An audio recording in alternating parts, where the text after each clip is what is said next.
নবীজি বলে শুধু তাই না, যার আমলনামা ডান হাতে পাইবে, আমলনামা ডান হাতে পাওয়ার সাথে সাথে আল্লাহ রাব্বুল আলামিন ওই বান্দাকে এমন সুন্দর চেহারা দান করবে, ওই চেহারাটা হযরত ইউসুফ নবীর মতো হয়ে যাবে।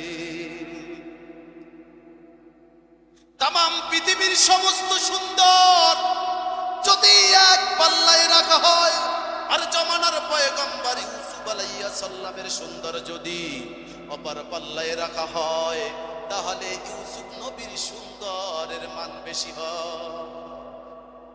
আমার আল্লাহ বলে আমি তামাম মাখলুকাত সমস্ত সৌন্দর্যকে ভাগ করিয়া অর্ধেক দিয়া তামাম মাখলুকাত বানাইছি, বাকি অর্ধেক সুন্দর দিয়া জামানার পয়গম্বর আমার আদরের বান্দা একুব নবীর সন্তান হযরত ইউসুফকে বানাইছি। নারায়ে তাকবীর। তাই যারা জান্নাতি সনদ হাতে পাইবে তাদের চেহারার সৌন্দর্যটা ইউসুফ নবীর মতো হয়ে যাবে।